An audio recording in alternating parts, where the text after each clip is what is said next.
Hello friends, very good morning. Welcome back to my another video. మనము మన అంతర్గత విషయాలు కానీ మన పర్సనల్ ఫీలింగ్స్ కానీ ఎవరితో షేర్ చేసుకోవచ్చు, ఎవరితో షేర్ చేసుకోవాల్సిన అవసరం లేదు అన్న విషయం మీద మాట్లాడతాం. అసలు ఫస్ట్ ఆఫ్ ఆల్ మనకి మన ఫీలింగ్స్ కానీ మన ఆలోచనలు కానీ అవతల వాళ్ళకి ఎందుకు చెప్పుకోవాలనిపిస్తుంది. ఫర్ ఎగ్జాంపుల్, నాకు ఒక బాధ అనిపించింది, ఒక ఆనందం అనిపించింది, లేకపోతే ఏదో ఎక్సైటింగ్ థింగ్ జరిగింది లైఫ్ లో, అది పక్క వాళ్ళకి చెప్పుకొని ఆనందపడాలి. అది ఒక రకమైన రివార్డింగ్ సిస్టమ్ మన బ్రెయిన్ నర్వస్ సిస్టమ్ లో పనిచేస్తూ ఉంటుంది. రివార్డింగ్ సిస్టమ్ ఎప్పుడు కూడా ఒక రకమైన ఎదర్ వాదార్పు కోరుకుంటది, లేదంటే ఒక పొగడ్త కోరుకుంటది. అంటే ఒక అటెన్షన్ సీకింగ్ క్యారెక్టర్ అన్నమాట మన బ్రెయిన్ సిస్టమ్ లో ఉంది.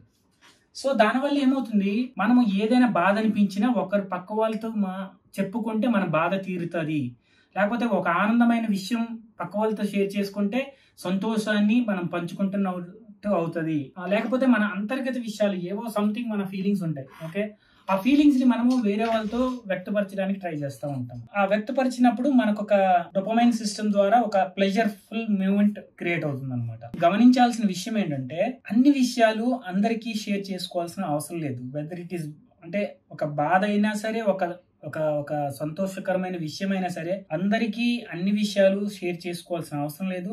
ఎందుకు అవసరం లేదు అంటున్నానంటే, మనకి బాధ వచ్చినా ఒక సంతోషం అనిపించినా సరే, మన ఆలోచన తీరు ఎలా ఉంటదంటే, మనం ఒక బాధ వేరే వాళ్ళకి పంచుకుందాం అనుకున్నాం అనుకోండి, అప్పుడు మన బాధ తీరుతుంది. వారు కూడా ఒక రకమైన మనకి కొద్ది ఓదార్పునిస్తారు, కొద్ది సపోర్ట్ చేస్తారు, అంటే ఒక మెంటల్ సపోర్ట్ చేస్తారని ఒక ఎక్స్పెక్టేషన్ తోని మనము బాధను షేర్ చేసుకుంటాం. అట్ ది సేమ్ టైం సంతోషం కూడా మనతో పాటు వాళ్ళకి కూడా మన సంతోషాన్ని షేర్ చేసుకుంటూ ఆనందపడతారు కదా అని. బట్ రియాలిటీ అవి నిజంగా జరగవు. ఫ్రాంక్లీ స్పీకింగ్, అవి 99% అవి జరగవు. మీరు ఏమనుకుంటున్నారో, మీరు ఎలా ఫీల్ అవుతున్నారో, మీరు ఏ ఇంటెన్సిటీతో మీరు చెప్పాలనుకుంటున్నారో, అవతల వాళ్ళకి ఆ ఇంటెన్సిటీ అనేది రీచ్ అవ్వదు. ఒకవేళ రీచ్ అయినా సరే మీరు ఫీల్ అయినట్టు వాళ్ళు ఫీల్ అవ్వరు. Because there life is completely different. మనం ఎప్పుడు మన ఇల్యూజన్ లో బతుకుతాం.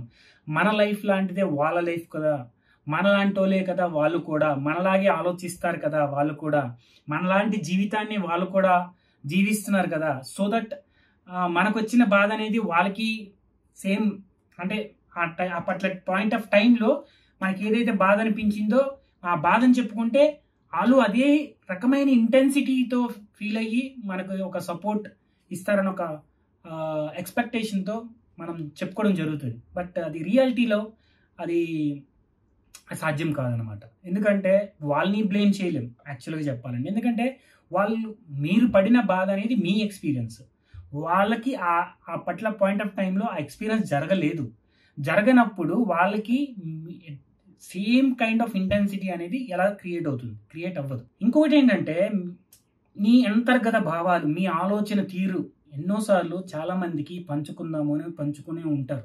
బట్ వాళ్ళు దాన్ని మిస్యూజ్ చేసే పరిస్థితులు చాలా ఉంటాయి. ఫర్ ఎగ్జాంపుల్, మీరు ఒక ఆలోచన అనుకుంటారు, అరే నేను ఇలా ఉండాలి, నేను అలా నా జీవితాన్ని ఇలా మోల్డ్ చేసుకోవాలి, నా లైఫ్ని ఇలా ప్లాన్ చేసుకుంటున్నాను, లేకపోతే నేను పట్ల టైంలో ఇది కొంటాను, పట్ల టైంలో ఇలా చేస్తాను, మా పిల్లల్ని ఇలా చదివిస్తాను, అది ఇది ఏదో సంథింగ్ అంటే ఆ పట్ల టైంలో ఎన్నో విషయాలు షేర్ చేసుకోవాలనిపిస్తుంది అనమాట, ఎదురు పర్సన్ కనిపించంగానే. But why we are doing that చాలా నేను బుక్స్ లో చదివాను. ఏంటంటే, మన గోల్స్ కానీ మన ఆలోచనలు కానీ మనం ఒక పాత్లో నడుస్తున్నప్పుడు అన్ని విషయాలు వేరే వాళ్ళకి షేర్ చేసుకోవాల్సిన అవసరం లేదు. అంటే నీ గోల్స్ నువ్వు అచీవ్ అవ్వడానికి నువ్వు నీ ప్రయత్నం చేయాల్సిందే తప్పించి, వేరే వాళ్ళు ఏదో హెల్ప్ చేస్తారు కదా, సపోర్ట్ ఇస్తారు కదా, వాళ్ళకి నా గోల్ గురించి లేకపోతే నా ఆలోచన గురించి చెప్పుకుంటే వాళ్ళు మంచి ఐడియాలు ఇస్తారు కదా అనే భావన అనేది మనకి చాలా మట్టుకు ఉంటుంది అనమాట. ఆ ఆలోచన, ఆ గోల్ అనేది నీది, వాళ్ళది కాదు. వాళ్ళ ఎక్స్పీరియన్స్ వేరు. నీ గోల్ మీద నీకున్న ఇంటెన్సిటీ వాళ్ళకు ఉండకపోవచ్చు. వాళ్ళు ఇచ్చే ఐడియాలు మ్యాక్సిమం పని చేయవు. ఐడియాలని నువ్వే క్రియేట్ చేసుకోవాలి. నీ గోల్కి, నీ ఆలోచనకి, నీ ఫ్యూచర్ ప్లాన్కి ఏదైతే సరిగ్గా ఉంటుందో ఆ ఐడియాలన్నీ నీ ద్వారానే రావాలి. వేరే వాళ్ళు ఇచ్చిన ఐడియాలు మ్యాక్సిమం పని చెయ్యవు. ఎందుకంటే వాళ్ళ మనస్తత్వం బట్టి, వాళ్ళ లైఫ్ ఎక్స్పీరియన్స్ బట్టి వాళ్ళ ఐడియాలు ఇస్తారు తప్పించి నీ జీవితంలో దూరి వాళ్ళ ఐడియాలు ఇవ్వరు. నువ్వు షేర్ చేసుకోవాల్సిన విషయాలు ఏవైతే ఉన్నాయో అది షేర్ చేసుకుంటే, ఇంటర్నల్ ఫీలింగ్స్ ఏవైతే షేర్ చేసుకుంటావో, నీ సొంత ఫ్యామిలీ మెంబర్స్ అయినా సరే, whether it is wife, childrens or brothers, anyone, your parents, anyone, their life is completely different.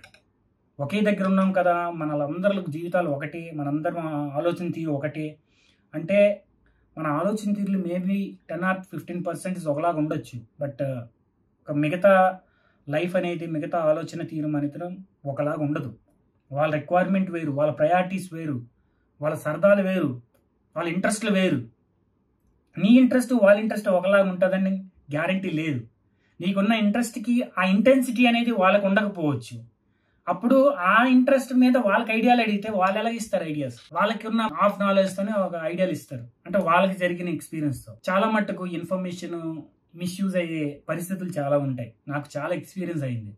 ఏంటంటే మనం అనుకుంటాం మన విషయాలు చెప్పుకుంటే సరదాగా ఉంటుంది కదా, హ్యాపీగా ఫీల్ అవుతాం కదా, అంటే ఆ పట్ల టైంలో 10 మందికి చెప్పుకోవాలి, లేకపోతే ఎదుటి మనిషికి అన్ని విషయాలు ఓపెన్ అయిపోయి చెప్పేయాలి అన్న ఫీలింగ్ అనేది మనకు క్రియేట్ అవుతుంటుంది. ఆ ఫీలింగ్లో చాలా విషయాలు షేర్ చేసుకుంటాం. బట్ అండర్లయింగ్లో ఆ విషయం అనేది ఎన్నో రకాలుగా దారితీస్తుంది. అంటే నువ్వు చెప్పే ఇంటెన్సిటీ ఒకలాగా ఉంటుంది, నువ్వు ఎవరికైతే చెప్తావో ఆ పర్సన్కి రీచ్ అయ్యే ఇంటెన్సిటీ వేరేలా ఉంటుంది. ఓకే, వాళ్ళకి అర్థమయ్యే ఆ భావన అనేది వేరేలా ఉంటుంది. సో వేరేలాగా ఉండి వాళ్ళు తీసుకునే భావన అనేది మళ్ళీ వేరే వాళ్ళకి వేరే విధంగా చెప్పొచ్చు. వాళ్ళ ఓన్ వర్షన్లో చెప్పొచ్చు, వాళ్ళ ఓన్ వర్షన్లో చెప్పొచ్చు. నువ్వు చెప్పిన ఒక వర్షన్ ఒకటి, వాళ్ళు వేరే వాళ్ళకి అందించిన వర్షన్ ఒకటి, కంప్లీట్గా మారిపోద్ది. అటువంటప్పుడు నువ్వు ఒకరిని నమ్మి నీ విషయాలు చెప్పాల్సిన అవసరమా? నీకు నువ్వు చెప్పుకోవాలనుకుంటే, అంటే నీకు ఒక పర్సన్ కావాలి, నా బాధలు కానీ, నా సంతోషాన్ని కానీ, నా ఆలోచనలు కానీ, నా గోల్స్ కానీ ఏదైనా చెప్పుకోవాలనుకుంటే there is only one person in the universe, that is you, only నువ్వే. ఏ విధంగా చెప్పుకోవాలంటే సంథింగ్ లైక్ దిస్.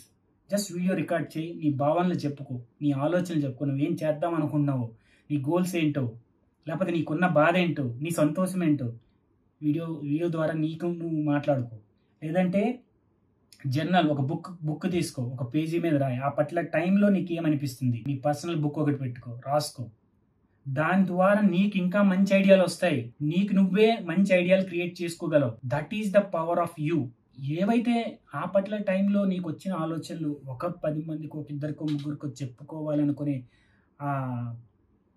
ఆ భావన కన్నా, ఆలోచన కన్నా, నువ్వు ఒక దగ్గర ప్రశాంతంగా కూర్చుని నీకున్న ఐడియాలని బుక్ మీద రాయడము, లేకపోతే ఇలా వీడియోల ద్వారా చేసుకోవడము, లేకపోతే నేచర్ దగ్గరికి వెళ్ళి ప్రశాంతంగా గడపడము, మనతో మనం గడపాలి. చాలా మంది ఒంటరితనం చాలా చాలా కష్టము, చాలా డేంజర్ అంటారు. బట్ ఒంటరిగా ఉండడం అనేది ఒక ఆర్ట్, అది బిగ్గెస్ట్ ఆర్ట్. చాలా చాలా అది కానీ నీకు అలవర్చుకుంటే నీ లైఫ్లో నీకు ఇంకా ఎవరు అవసరం లేదు. ఒకరితో ఏదో సరదా కావాలంటే 10 మందికి దగ్గరికి వెళ్ళాల్సిన అవసరం లేదు. ఎందుకు 10 మంది దగ్గరికి వాళ్ళతో వీళ్ళతో సొల్లు కొట్టుకొని పనికిరాని విషయాలు మాట్లాడుకుంటే అవసరమా? ఈ మెంటల్ ఎనర్జీ ఎంత పోతుందో తెలుసా? మళ్ళీ ఒక మాటకి మాట, వాళ్ళ మాటలకి మనకి సింక్ అవ్వదు, మన మాటలకు వాళ్ళకి సింక్ అవ్వదు, వాళ్ళ ఆలోచనలు తీరు వేరు, టైం వేస్ట్, ఎనర్జీ వేస్ట్.